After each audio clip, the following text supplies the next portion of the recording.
Hey guys, welcome to Introduction to VOLTE. In this course, we are going to discuss why the need for VOLTE. What is VOLTE? VOLTE characteristics, VOLTE core setup, VOLTE frequently asked questions, and then we'll summarize it. So advantages of VOLTE. VOLTE provides faster core setup time. VOLTE enhances voice call quality with wideband codec. Enable simultaneous voice and LTE data. VOLTE provides evolution from voice to rich next generation IMS services like video calling, file transfer, instant messaging with QoS support. Migration from dual radio CDMA plus LTE devices to only LTE devices. So that is another good advantage of VOLTE. It gives us the benefit of extended coverage on low band. So let's say if you have 850 band, you can extend your coverage very well with VOLTE. Improve spectral efficiency and also prepare for the evolution to LTE only deploy phones, which means that if, for example, you have a big network where you have 2G, you have 3G, and you have VOLTE, then it means you have the luxury of putting off your 2G network and even probably 3G network, because now you don't need to do any CS fallback. So before you do VOLTE, these are the important features that you need to activate. The first one is the semi-persistent scheduling. What is semi-persistent scheduling? We are going to just discuss it briefly. The other one is robust header compression. The other one is transmission time interval bundling, that's TTI bundling. And the last one is discontinuous reception. So all these four features are very important in VOLTE network. Let me just give you a brief description of each one of them. In the case of semi-persistent scheduling, Node B can assign predefined chunk of radio resources for the VoIP users with interval of 20 milliseconds. Therefore, UE is not required to request resources each TTI, saving control signaling overhead. So it means that with a semi-persistent scheduling, you improve the PDCH capacity. Now let's talk about the robust header compression. The robust header compression is an algorithm to compress the header of various IP packets. So in the case of IP version 4, the size of an uncompressed header is 40 bytes.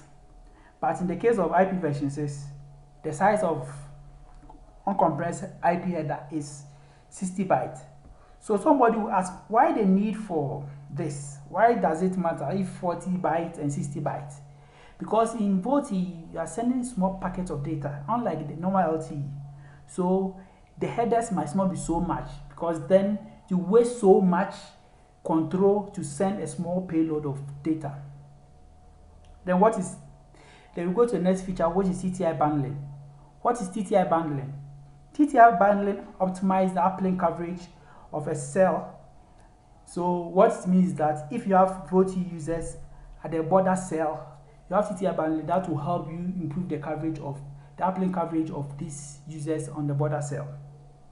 And discontinuous reception is very simple. What it does is that whenever the UE does not have anything to send, it goes into sleep mode.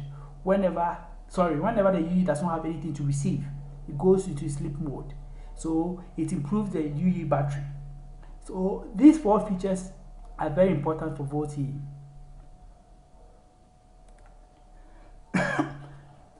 Before we go on, let me just talk about CS fallback from LTE to WCDMA. So this is the architecture of the CS fallback.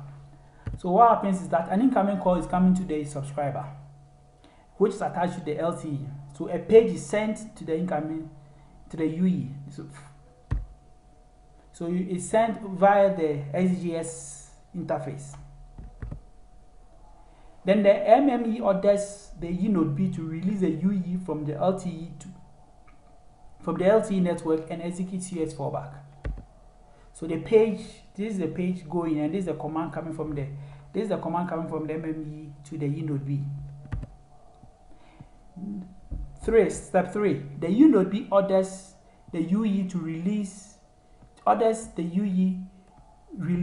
LTE to a target frequency. So it could be a frequency of 2G or a frequency of 3G network. Using the RRC connection request release with redirect message. So the UE is now released and it falls back to either GSM or WCDMA. Quickly it moves.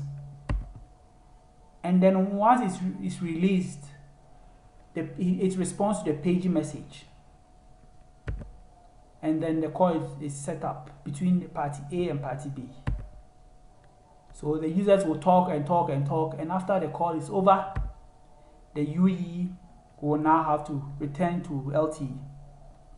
And there's a feature we call fast return to LTE that quickly takes the UE from the legacy network, either GSM or WCDMA, quickly back to LTE. So before we had VoLTE, this was what used to happen all the time. But with the advent of VoLTE, now you don't have to do CS fallback again. All you have to do is that when you have a call, the call goes through because VoLTE is now in system.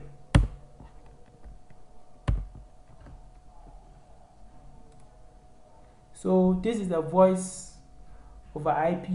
All these are voice over IP applications. So you have your WhatsApp, you have your Viber, you have your Gtalk, you have your Skype, you have your WeChat, all those stuff. But now, what are the operators trying to get? So operators can tap into the VoIP market by offering VoLTE, because already the market is there. So if you give VoLTE, you can take some of these people as competitors. Operators can offer much higher QoS and higher customer experience. Unlike other OTT apps like WhatsApp, Viber, and the rest, you don't have guaranteed quality of service. That's one problem. Additional problem is that because these things are not regulated, you can get bad quality. But VoLTE guarantees that you get a very good quality. Another thing is that for OTT application, they can be preempted. So if you realize anytime you are on WhatsApp, Viber, any call, and your phone is receiving another call, that call is put on hold because it has no priority. Unlike VoLTE, you will be on the user who is calling you will be on call waiting. Operator can offer much wider range of services thanks to IMS call. Yeah, so you can have a lot of range of services like video calling, all those stuff when it comes to VoLTE using IMS. So this is the comparison between the VoIP and the classical telephony.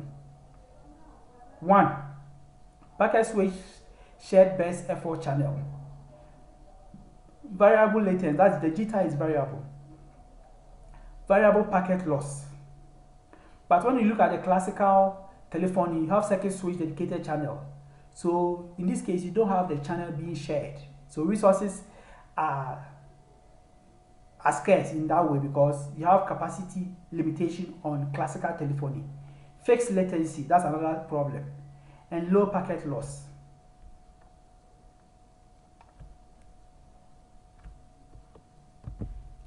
So these are the characteristics that you see. So in VoIP allows converged network. So you have both data and normal CS voice call using the same domain. Capacity is increased because in this case you don't have dedicated resources. And low cost, what it means is that in the classical network where you have to build a whole network, PS core and CS core. In this case you're only using one PS core, and that PS core domain is what you use for VoLTE and the same as data. So you see the diagram here where in classical 2G or 3G RAN, you have both run the same, but when it comes to the CS domain or PS domain is separated because in the classical telephony network you have to have both domains, one for voice, one for internet or packet data. But in the LTE RAM, it's only one, and VoLTE writes on both. So both VoLTE will just use the same LTE RAM and the same packet domain. So you see it. So specific management of CS telephony, and telephony is treated. For the VoLTE telephony, you have this. Then the VoIP characteristics. So you see that voice is coded to VoIP packets every 20 milliseconds with adaptive multi-rate codec. Codecs are not changed during an ongoing speech connection. So this is a recommendation from Ericsson. They recommend that you use AMR 12.2 or 12.64. So the 12.2 is AMR and 12.64 is AMR wideband. So these are all the codecs that are available in VoLTE. So you have 61 payloads for each one of them. 33, the payloads are given 24, 18, 32, 22, 16, 14, and 22. So the codec type is AMR wideband 23.85, AMR wideband 12.65, AMR wideband 8.85, AMR wideband 6.6, AMR 12.2, AMR 7.95, AMR 5.9, AMR 4.75, and UVRC 8.8. These things will become relevant during a VoLTE to VoLTE call or VoLTE to 3G call. And when we go into the classical definition or example case studies, you see that during the codec negotiation, it's very, very important that both users should have the same codec. Else, it might lead to mute call or one-way audio or poor quality. So that is why this codec type is very, very necessary to know. But this is the beginning, so once we get further, I will explain it. So this is the end of the beginning of VoLTE. The next one is what is VoLTE? Thank you, and we'll talk about it in the next lecture.